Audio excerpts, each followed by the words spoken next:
Cloud seeding आखिर ये क्या है? आर्टिफिशियल बारिश यानी नकली बारिश कैसे होती है जिसके कारण दुबई जैसा रेगिस्तानी शहर पानी में डूब गया। जहां पर मौसमी बारिश नहीं होती थी, कुदरती बारिश जिस तरह पूरी दुनिया में होती है उस तरह दुबई में बारिश नहीं होती थी। बारिश का मौसम ही नहीं आता था। जब भी हल्की फुल्की बारिश होती थी वो आर्टिफिशियल बारिश हुआ करती थी, यानी नकली बारिश होती थी। तो ये दुबई कैसे करता है और इस बार क्या ऐसी गलती हो गई दुबई से जिसकी वजह से पूरा दुबई जो है पानी में डूब गया है। आज इसी पर बात करेंगे, बने रहे पूरी वीडियो में ताकि आपको भी इसके बारे में पता चले कि आखिर आर्टिफिशियल बारिश कैसे होती है, क्लाउड सीडिंग क्या है। मोहतरम नाज़रीन, अस्सलाम वालेकुम वरहमतुल्लाहि वबरकातुहू। मैं हूं मोहम्मद राज अख्तर कादरी और आप देख रहे हैं Sunni network SN channel. Dubai में पिछले कई दिनों से 16 अप्रैल से लगातार ऐसी मूसलाधार बारिश हो रही है कि जिसकी वजह से पूरी जो है पूरा शहर, पूरा दुबई पानी में डूब गया है। और वो रेगिस्तानी इलाका जहाँ पर बारिश नहीं होती थी, पानी का सैलाब नहीं आता था, अब वो पूरा इलाका डूब गया है। घरों में पानी घुस गया, मॉल में पानी घुस गया, एयरपोर्ट में, इंटरनेशनल एयरपोर्ट में इतना ज़बरदस्त पानी वहाँ पर जमा हो गया है कि ऐसा लग रहा है कि ये कोई एयरपोर्ट नहीं बल्कि कोई दरिया हो। और बड़े बड़े मॉल में, बड़ी बड़ी दुकानों में, बड़ी सड़कों में पानी भर गया है और कार गाड़ियाँ जो है डूब गई हैं और लोगों का बाहर निकलना मुश्किल हो गया है।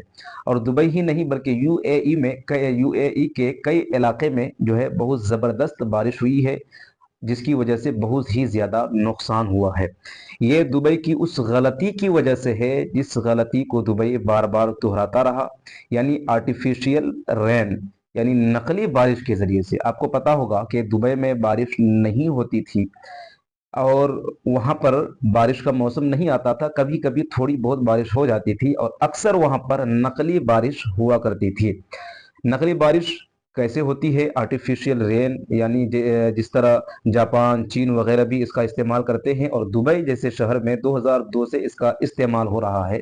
लेकिन कभी भी ऐसा नहीं हुआ कि पूरा दुबई उस आर्टिफिशियल बारिश की वजह से पानी में डूब गया हो और इतनी तबाही हुई हो। ये 2024 में पहली मर्तबा ऐसा देखने को मिला है। आर्टिफिशियल रेन, क्लाउड सीडिंग विमान के जरिए से, कुछ केमिकल्स के ज़रिए से उस आर्टिफिशियल रेन को किया जाता है। यानी इंसान अपन जब चाहे आर्टिफिशियल रेन करा सकता है। बारिश ऐसे तो कुदरती चीज़ है, अल्लाह तबारक व तआला ने कुछ चीज़ों को इंसान के इख्तियार में दिया और कुछ चीज़ों को फरिश्तों के इख्तियार में दिया। लेकिन हैं बहुत सारी चीज़ें ऐसी हैं जो इंसान के फ़ायदे के लिए है और इंसान ही के इख्तियार में अल्लाह ने दे दिया है, और कुछ चीज़ें ऐसी हैं जिसको अल्लाह ने इंसान के इख्तियार में नहीं दिया बल्कि फरिश्तों के इख्तियार में दे दिया। जैसे बारिश का बरसाना, अल्लाह तबारक व तआला ने बारिश बरसाने पर हज़रत मीकाईल अलैहिस्सलाम को मामूर किया है। और जब अल्लाह तबारक व तआला का हुक्म होता है, हज़रत मीकाईल अलैहिस्सलाम बारिश बरसाते हैं। यानी इंसान जब चाहे बारिश नहीं हो सकती है, जब अल्लाह चाहे तब बारिश हो सकती है। लेकिन दुबई वालों ने और उसके जैसा दूसरे मुल्कों ने, जैसे जापान, चीन वालों ने कुदरती चीज़ों को ललकारना शुरू किया और क्लाउड सीडिंग के ज़रिए से वो बारिश, आर्टिफिशियल रेन बरसाना शुरू किया।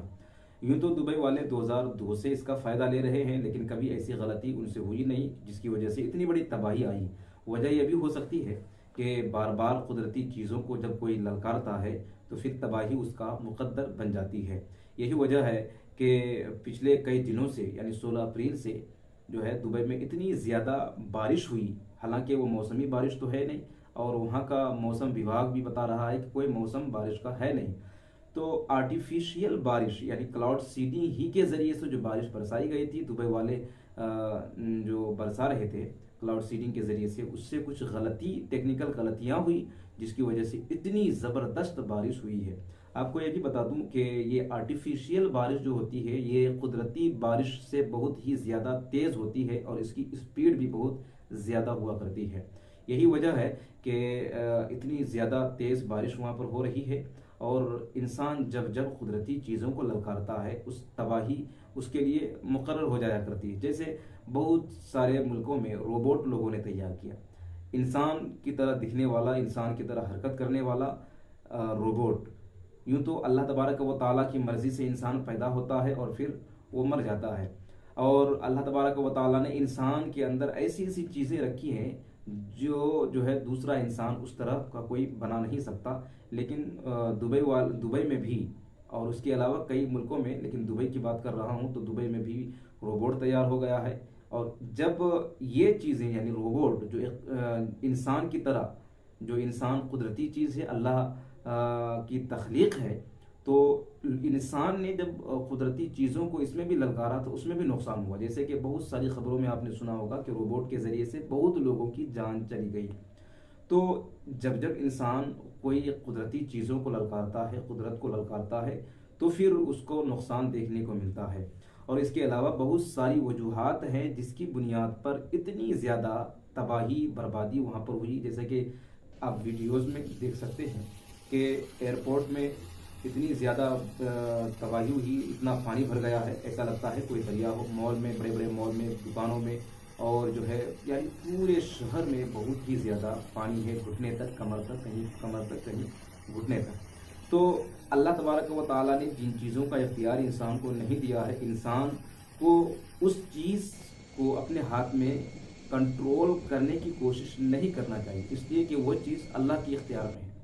और जो चीज़ें अल्लाह ने इंसान को इख्तियार में दिया है, वो उन चीज़ों का इंसान फ़ायदा उठाए, लेकिन ज़बरदस्ती जो चीज़ें इंसान के इख्तियार में नहीं है, अपने ताकत के बलबूते पर, पैसे रुपये के बलबूते पर उसको हासिल करने की कोशिश नहीं करना चाहिए, वरना फिर तबाही उसका मुक़द्दर बन जाया करती है।